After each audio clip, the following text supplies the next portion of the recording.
बिस्मिल्लाहिर्रहमानिर्रहीम। Exercise 4.4 class 9 federal board के question 1 के फर्स्ट 4 पार्ट्स हम इस वीडियो में करेंगे। क्वेश्चन है rationalise the denominator of following. Rationalise का मतलब ये होता है कि हमने डिनोमिनेटर में कोई भी अंडर रूट में या फ्रैक्शन की पावर में चीज़ नहीं रखनी। बेसिकली आपको अंडर रूट यानी स्क्वायर रूट की ही आएंगी। एक तो ये वाला सवाल होता है जिसमें डिनोमिनेटर में देखें कोई साइन नहीं है, सिर्फ एक टर्म है 4√3।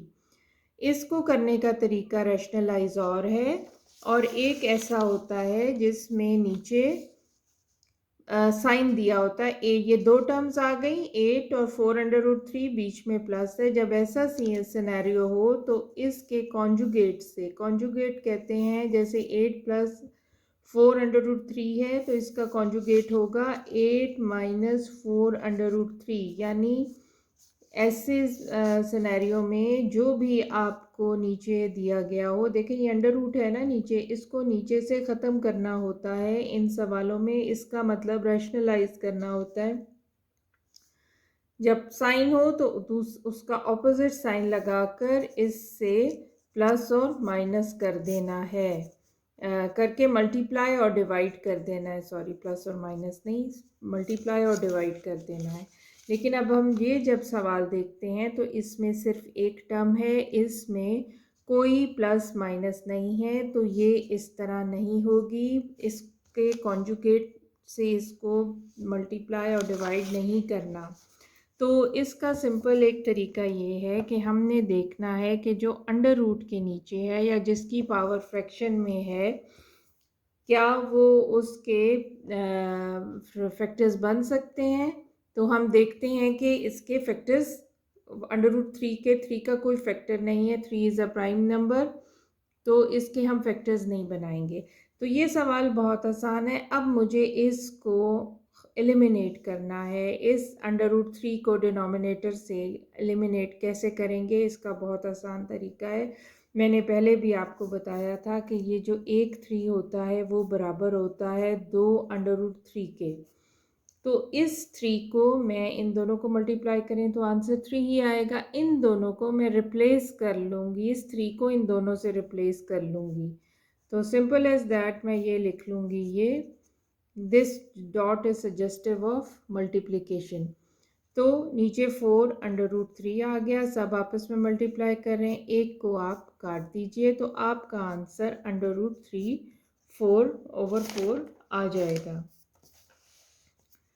आई होप समझ आया होगा। इसमें रैशनलाइज नहीं करना क्योंकि एक ही टर्म है, ये ऐसे ही सॉल्व हो जाएगा। इसी तरह ये दूसरा पार्ट है। दूसरे पार्ट में भी आप देखें एक ही टर्म दी गई है 14/98 अंडर रूट और स्क्वायर रूट।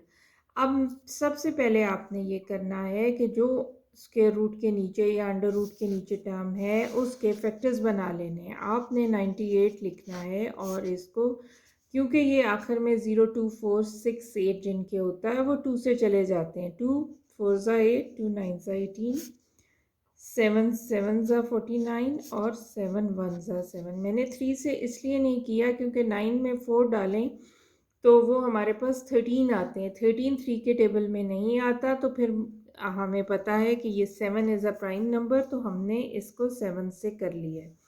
तो ये हमारे पास 2 × 7 × 7 आएगा, जिसको मैं 2 × 7 स्क्वायर भी लिख सकती हूँ। ऊपर वाले को आपने कुछ नहीं करना, उसको उसी तरह रहने दें। 14√2 × 7 स्क्वायर। अब आप ये देखें जो स्क्वायर है वो इससे कट जाता है, तो ये वाली चीज़ इससे बाहर आ जाएगी, इधर काटने की ज़रूरत नहीं है। ये इसका जब स्क्वायर कट जाएगा तो ये 1 7 बाहर आ जाएगा, और क्योंकि इसकी पावर 1 है ये अंडर रूट के अंदर ही रहेगा। इसमें आप अब इसकी कटिंग कर लें। 7 1 ज़ा 7, 7 2 ज़ा 14, तो ये आपका आ जाएगा 2/√2। अब ये रैशनलाइज तो अभी भी नहीं हुआ क्योंकि नीचे डिनोमिनेटर में अंडर रूट की आ गई है। तो इसको फर्दर हम सॉल्व करेंगे कैसे कि हम इस 2 को √2 × √2 लिख सकते हैं। इसको नीचे √2 करेंगे, 1 से कट जाएगा और ये √2 आपका आंसर आ जाएगा। अब ये क्वेश्चन नंबर इसका पार्ट 3 है। अब आप देखें जो अंडर रूट्स के नीचे हैं उनके आपने फैक्टर्स बनाने हैं। जब आप इनके फैक्टर्स बनाएंगे 6 को इसी तरह रहने दें तो ये आ जाएगा 2 इंटू 2 इंटू 2, 8 के फैक्टर्स ये आ जाएंगे और 27 के फैक्टर्स बनेंगे 3 इंटू 3 इंटू 3। यही इसी तरह आपने फैक्टर्स बना लेने, ये बनेंगे।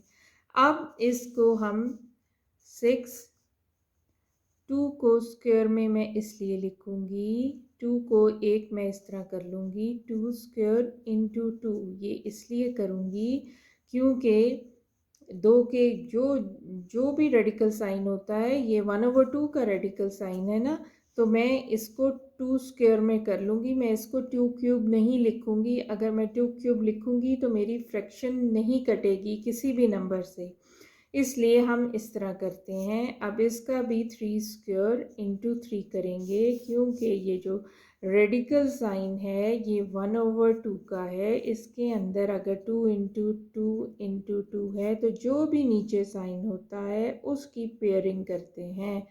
तो हम इसको 2 square into 2 raise to the power 1/2 रखेंगे। इन सवालों में अगर हम न्यू एक्सपोनेंशियल फॉर्म में ना भी लिखें तो हमारे ये इजीली सॉल्व हो जाते हैं। अब हम इसी तरह ऊपर वाला 6 उधर ही लिखेंगे। अब ये देखें ये 2 का जो स्क्वायर है ना ये इससे इस वाले 2 का कट जाएगा, ये बाहर आ जाएगा और ये पीछे क्योंकि इसकी 1 पावर है ये अंडर रूट के अंदर ही रहेगा। इनटू ये देखें ये 3 का स्क्वायर ये इससे कट जाएगा, ये बाहर आ जाएगा और √3 आ जाएगा। अब इसका मतलब है कि ये सब मल्टीप्लाई कर रहे हैं। मैंने आपको पहले भी बताया है कि नंबर से नंबर मल्टीप्लाई करता है और रेडिकल साइन से रेडिकल साइन मल्टीप्लाई करता है। ये आपस में ये 2 इसको मल्टीप्लाई नहीं करेगा, ये 2 इस 3 को मल्टीप्लाई करेगा। तो आप लिखेंगे 6/2 3 are 6 √2 into 3 which is equivalent to 6/6 √6। अब अगर मैं इस 6 को इस 6 से काट दूंगी तो मेरे पास, अगर मैं इसकी कटिंग करती हूँ 6, अगर मैं ये इसको काट देती हूँ तो मेरे पास 1/√6 आंसर आता है। तो मेरा मसला रैशनलाइज नहीं होगा, यानी सवाल मसला वही रह जाएगा क्योंकि ये √6 नीचे। अब मैं इसका क्या करूँ, मुझे इसको हर हाल में रिमूव करना है। तो मैं बजाय इसके इधर कटिंग करने के मैं इस 6 को √6 और √6 में खोल लूँगी। नीचे ये √6 ये सिर्फ इसलिए किया है ताकि ये डिनोमिनेटर का √6 इससे कट जाए। तो ये मैं √6 और 6 आपका आंसर आ जाएगा। ये आंसर इसलिए आएगा कि बाज़ बच्चे कहते हैं कि हम अगर इस 6 को √6 में कर लें, जैसे ये आपका आंसर आ गया। फ़र्ज़ करें अगर आपको ये कन्फ्यूजन है √6, अब इस 6 को भी आप √6 में कटिंग करेंगे तो आपके पास फिर 1/√6 आ जाएगा। फिर इसको रैशनलाइज करना पड़ेगा और उसके लिए हमारे ऊपर 6 नहीं होगा, इसलिए यूँ नहीं करेंगे और ये आपका आंसर आ गया है। अब पार्ट 4 कर लेते हैं इसका। ये देखिए ये दूसरी तरह का रैशनलाइज है। इसमें 2 टर्म्स हैं, बीच में प्लस का साइन है। तो इसमें जब आप इधर लिखेंगे रैशनलाइजिंग, उसके लिए आप क्या करेंगे कि ये जो डिनोमिनेटर में है इसके कॉन्जुगेट से मल्टीप्लाई और डिवाइड करेंगे। यहाँ आप मल्टीप्लाई का साइन डालेंगे, इसका कॉन्जुगेट क्या होगा, यहाँ साइन बदल देंगे। 3 - 2 √5 इससे मल्टीप्लाई कर दिया, 3 - 2 √5 से डिवाइड कर दिया मल्टीप्लाई। ये देखें अगर जब ये कटिंग होगी 1 आएगा आंसर, इसलिए इससे कोई फ़र्क नहीं पड़ता। मैथ्स में अगर मल्टीप्लाई कर रहे हैं तो डिवाइड भी कर दें, प्लस कर रहे हैं तो माइनस भी कर रहे हैं। ये अब आपका ये इसलिए किया गया है क्योंकि डिनोमिनेटर में से ये अंडर रूट हट जाएगा। ये किस तरह हटेगा मैं बताती हूँ। पहले इस 1 से इसको मल्टीप्लाई करें। 1 में पहले पास लिख लें, ओवर देखें ये दोनों मल्टीप्लाई जब आपस में होंगे, क्योंकि प्लस माइनस का साइन नहीं है, एलसीएम नहीं ले सकते और आएगा भी नहीं इसमें एलसीएम। इन दोनों को जब हम मल्टीप्लाई करेंगे तो जैसे हम a plus B into A minus B वाला होता है, देखें वही सिनेरियो है, दोनों टर्म्स एक हैं, सिर्फ प्लस माइनस का फ़र्क है। तो इसको जैसे ए स्क्वायर माइनस बी स्क्वायर लिख देते थे, इसमें भी पहले का होल स्क्वायर माइनस दूसरे का होल स्क्वायर। रैशनलाइजिंग में जब भी आप रैशनलाइज इस तरह करेंगे, नीचे यही टर्म्स आएंगी, बीच में माइनस, पहले का स्क्वायर और दूसरे का स्क्वायर। तो अब जब 1 से इस टर्म को मल्टीप्लाई करेंगे तो इसमें कोई फ़र्क नहीं पड़ेगा, ये इसी तरह रह जाएगी।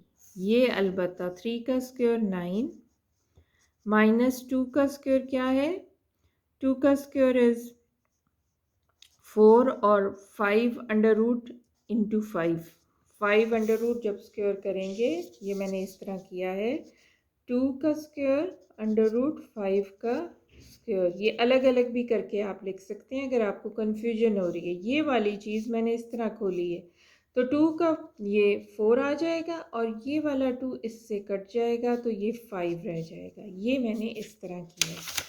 तो अब आपके पास क्या आ जाएगा, अब आपके पास ये ऊपर वाला इसी तरह रहेगा, -2 अंडर रूट 5, ये 9 माइनस 20 आपका यहाँ आ जाएगा।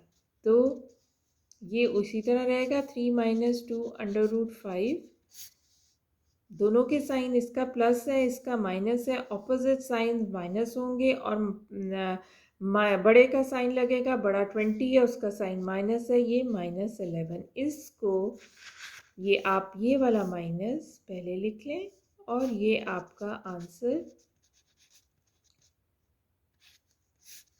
आ गया है।